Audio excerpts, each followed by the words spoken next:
Ang punto natin ngayon ay itong panawagan niya sa kanyang mga fellow senators na sinasabi ni Erwin Bendalo Tulfo na dapat daw ay wag pakinggan at wag bigyang halaga itong pagsisiwalat at mga pagbubunyag na ginagawa ng 18 new whistleblowers na mga dating sundalo. They were not all Marines, no? Ang 16 po ang nanggaling sa Philippine Marines, which is a unit under the branch of service ng Philippine Navy, ng Armed Forces of the Philippines, no? Ang isa, Philippine Army dati. At ang isa pa sa 18 na ito ay Army Reservist, no? Parang hindi siya regular force, pero reservist, no?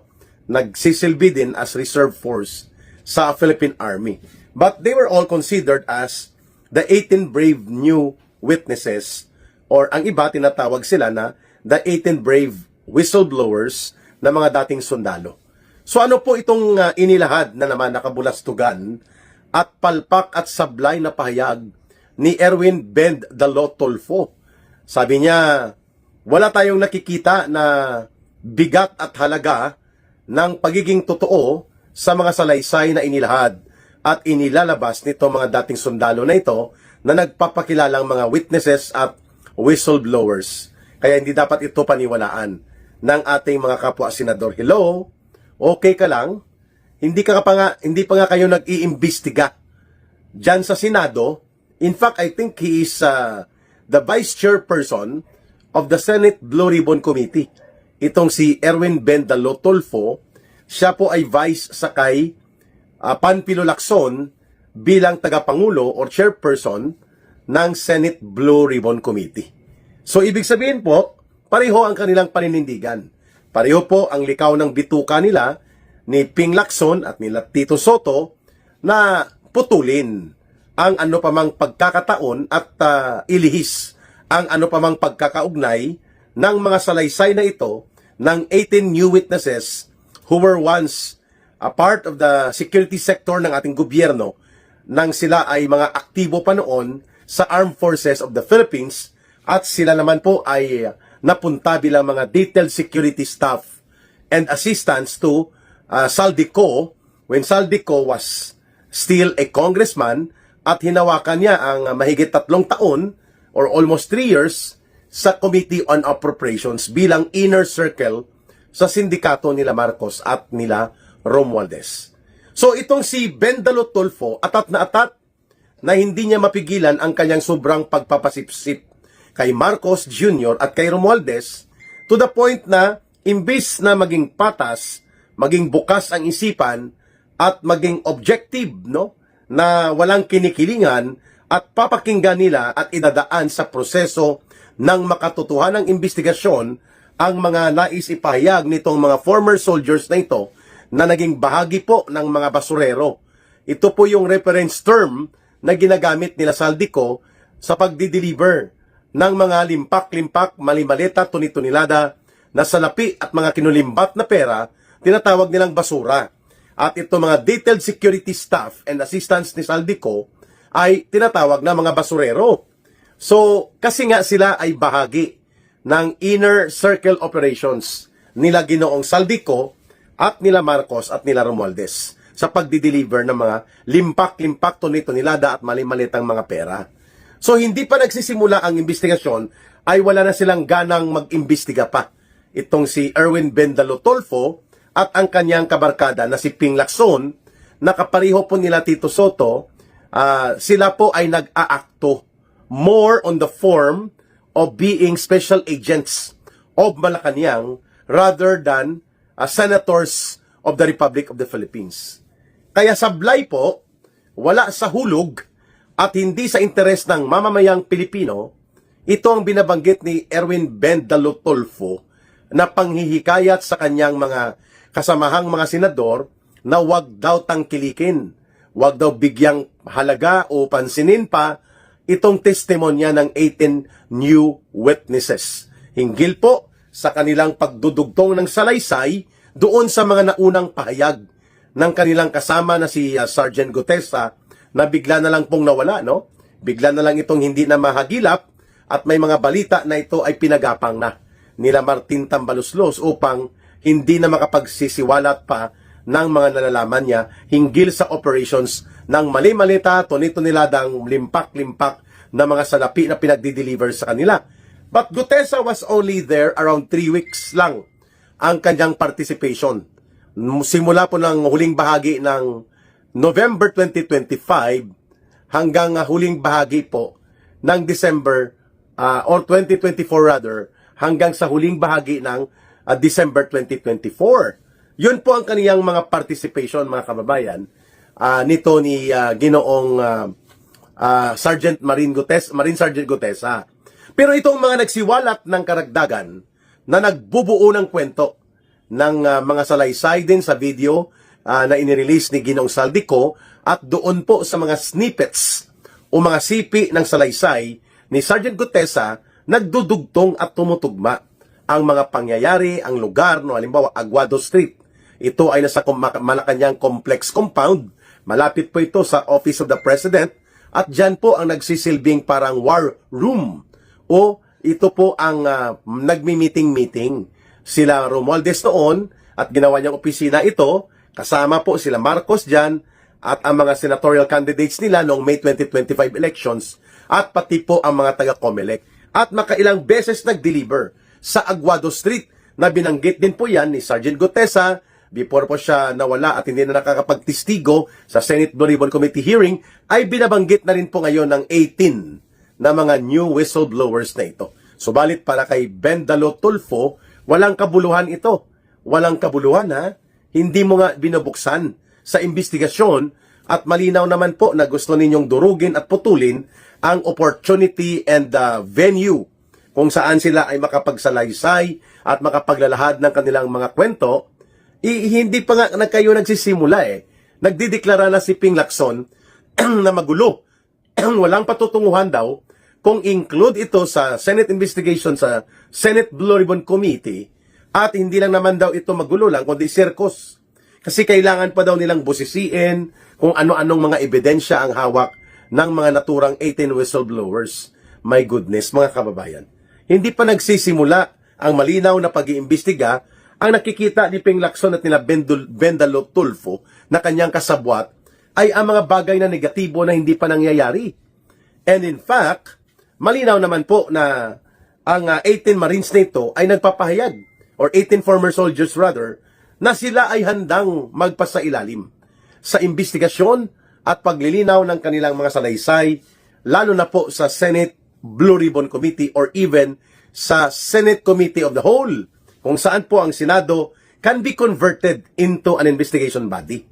Kung didesisyonan po yan ng mga mayoriya sa mga senador, they can do that.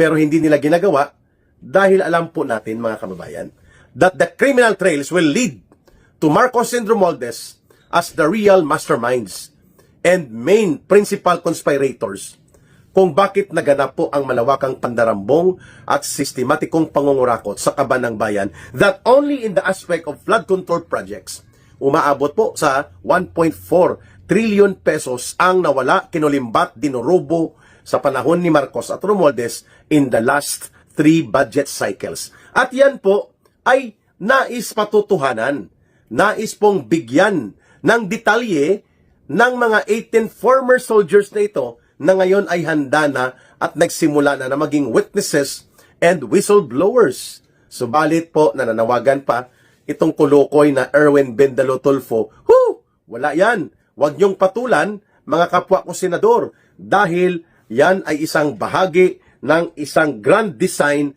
for political maneuvers. Totoo?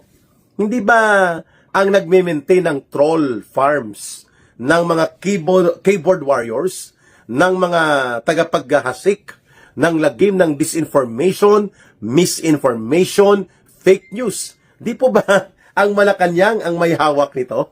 Hindi naman po ang mga 18 new whistleblowers na ito.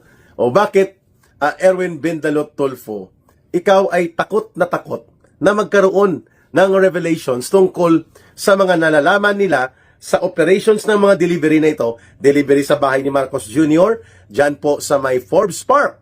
Delivery sa bahay ni Martin Romualdez, dyan sa may McKinley Road, dyan sa may Manila Polo Club na townhouse or super townhouse. and many more ang pag-deliver kay Trillanes sa bahay niya sa Antipolo. Pinangalanan din po ito ng makailang beses na nagdi-deliver ng hindi bababa sa tag 10 million to 20 million pesos per delivery at higit pa, no, sa salaysay nitong mga former soldiers na ito, kay Stila Kimbo at pati kay Ping Lacson pala at Tito Soto. Sila ay nakatanggap din ng partida sa kinulimbatan na ito sapagkat doon dinideposito sa bahay sa Aguado Street na nagsisilbing political and campaign war room during the electoral campaign for May 2025 elections. Itong mga grupo ng like Ping Lacson, Tito Soto, kung bakit sila nagiging rabid attack dog ni Martin Romualdez at ni Marcos even inside the Senate, which is supposedly ang Senado, ang Senate Blue Ribbon Committee, ang tagapagtaguyod at tagapagtanggol ng interes at kabutihan ng mga ordinaryong mamamayan laban sa pang-aabuso at pagnanakaw ng mga nasa kapangyarihan. Pero ngayon, lumalabas pa ng Senate Blue Ribbon Committee ang tagapagtabon-tabon, ang tagapagtakip ng katotohanan dahil natatakot sila na dumugtong papunta po kay Marcos at Romualdez ang mga iba-iba pang salaysay na maaari pong maipalabas kapag nagkaroon ng fair and objective na pag-iimbestiga hinggil sa revelations na ito ng ating 17 new witnesses. Sa tingin ko po ay walang maniniwala, but instead pagtatawanan pa ng kapwa niya mga senador itong ginagawa ni Erwin Bendalot Tolfo and even mismo ni Ping Lacson, dahil ang Senate Blue Ribbon Committee ay wala ng ribbon. Wala na ring committee dahil ayaw niyang i-perform ng tama nang naaayon sa tamang proseso ng pag-iimbestiga every time po na may pumapasok na mga usapin ng katiwalian at abuso sa poder, kapangyarihan at pondo ng gobyerno. The Senate Blue Ribbon Committee should be a ready assistant to the interests of the Filipino people para po singilin at papanagutin ang ganitong uri ng mga paglapastangan sa kapangyarihan at poder na tinatapakan na ang kabutihan mismo ng mga mamamayang Pilipino. But the Senate Blue Ribbon Committee has already been converted by Ping Lacson, by Tito Soto, and even by Erwin Bendalot Tolfo. Magkakasabwat po sila dyan.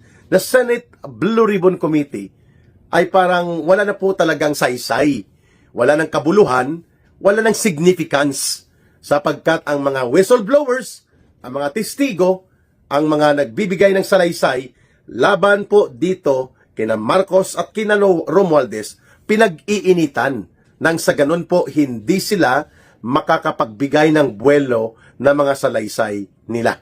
Ayun. So, pasensyahan na, Erwin Bendalot Tolfo, but you are on the wrong side of history.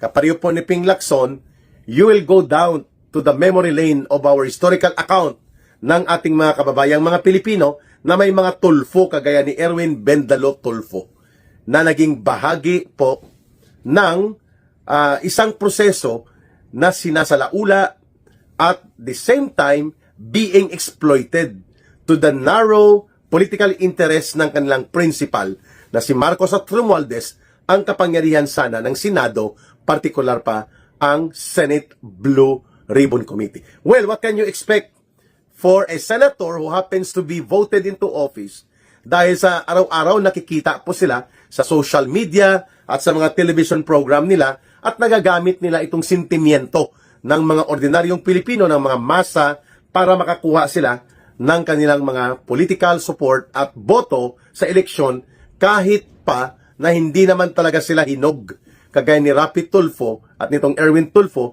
that they are not really fitted to be senators. Pero nagagamit nila ang karanasan nila sa media at ang kanilang mga gulpi-digulat na operation. Kaya po, nangyayari po ang ating mga binabanggit, no? Kagaya ng pakialamero na Erwin Bendalot Tolfo na nananawagan pa na hiwag daw pansinin at ignore instead na buksan ang Senate Blue Ribbon Committee or even better, ang Senate Committee of the Whole. No? So, wala yatang alam yan si Erwin Bendalo Tulfo kung anong ibig sabihin ng Committee of the Whole, no, ng Senado. Ibig sabihin po niyan ay ang buong Senado will listen and sit down in a formal investigation expanded among other senators kahit hindi pa sa Blue Ribbon Committee para ipagpadaloy at usisain ng buong katatagan at buong pagiging prinsipyado ang mga salaysay na maari pong makakuha tayo ng iba't ibang mga panig at bigat ng salaysay na ito kung nabubuksan sana ang totoong investigasyon. Eh hindi eh. Kaya naman po, si Erwin Bendalo Tulfo, mag-ingat-ingat ka po, Senator Erwin Bendalo Tulfo, sapagkat kapag dumating ang araw ng paghukom at paghahatol ng mamamayan, kasama ka po sa hahatulan ng sambayan ng Pilipino sa inyong pangungunsente sa mga taksil at ubod ng sinungaling at ubod ng kasamaan sa pagnanakaw na gobyerno ni Marcos at nila Romualdez. Maraming salamat po mga kababayan sa inyong pagsubaybay, pagtangkilik, pag-promote, pag-share, panonood at pakikipagkampanya na maipalaganap ang mga viewers natin at maabot ang mas maraming viewership sa mga videos natin na ito. At muli sa nagtatanong kung ano po ang ating ginagamit na line of support, GCash line number 0916-308-7710. Uulitin po ni Ka Eric, GCash line number 0916-308-7710. 1 peso po, 2 pesos, 5 pesos, 10 pesos will do. What counts and what matters most is not the amount but rather the purpose and sincerity of heart na makipagkaisa po sa ating advocacy laban sa abuso sa kapangyarihan, pagwabaldas, pagnanakaw sa kaban ng bayan at pagsusulong ng totoo at tunay na mabuting pamamahala. Again, you can contact Langging sa numero na yun na binigay ni Ka Eric. 0916-308-7710. GCash line din po natin yan sa Bangon Sambayanan People's Movement. Mahalin po natin ang bansang Pilipinas.